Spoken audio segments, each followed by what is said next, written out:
बहुत ही दुखद घटना हुई। राजेंद्र नगर के कोचिंग सेंटर की बेसमेंट में पानी भर गया और कुछ बच्चे ट्रैप हो गए। जैसे ही मुझे इस घटनाक्रम का पता लगा, मैं मौके पर पहुंची। वहां पर देखा कि एनडीआरएफ की टीम जो है ऑलरेडी रेस्क्यू ऑपरेशन कर रही थी और ये सबसे दुख की बात है कि 3 बच्चों की मौत हो गई। और अब जैसे ही इस घटना के बाद अब मैंने कमिश्नर एमसीडी को एक लेटर लिखा है, जिसमें आप देख सकते हैं कि हमने 2 निर्देश मैंने दिए हैं।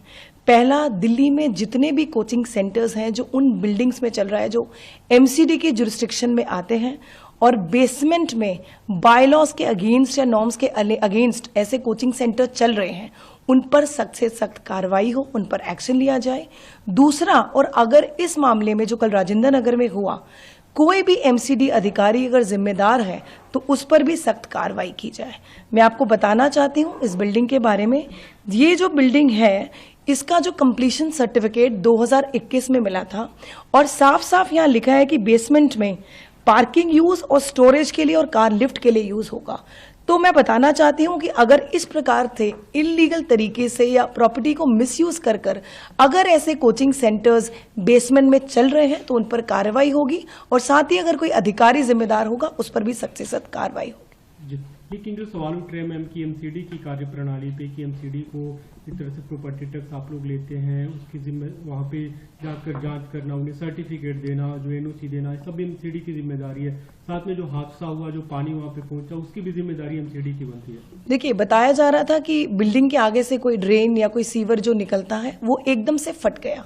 मैं मौके पर पहुंची और वहां देखा कि आसपास की बिल्डिंग में पानी नहीं भरा और कुछ वो सीवर या ड्रेन टूटने से फ्लैश फ्लड की तरह जो है वो जो पानी है सारा बेसमेंट में भर गया और जिसके कारण बेसमेंट में पानी भरने से बच्चे ट्रैप हो गए।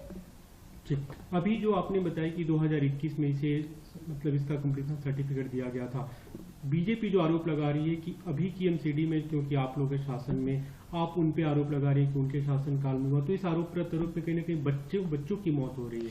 देखिए, मुझे लगता है जब ऐसी दुखद घटना होती है तो हमें ब्लेम गेम नहीं करना चाहिए, ना आरोप और प्रत्यारोप करना चाहिए।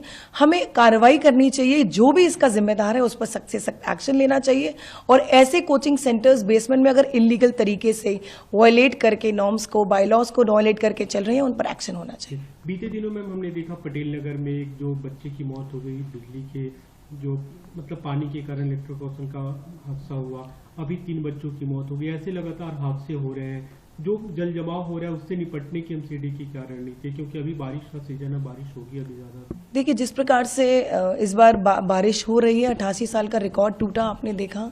वाटर लॉगिंग की समस्या है, पर एमसीडी हो, पीडब्ल्यूडी हो, दिल्ली जल बोर्ड हो, वो 24 घंटे आप देखेंगे ग्राउंड पर काम कर रहे हैं कि दिल्ली की जनता को समस्या का जो है हमें समाधान दे सके।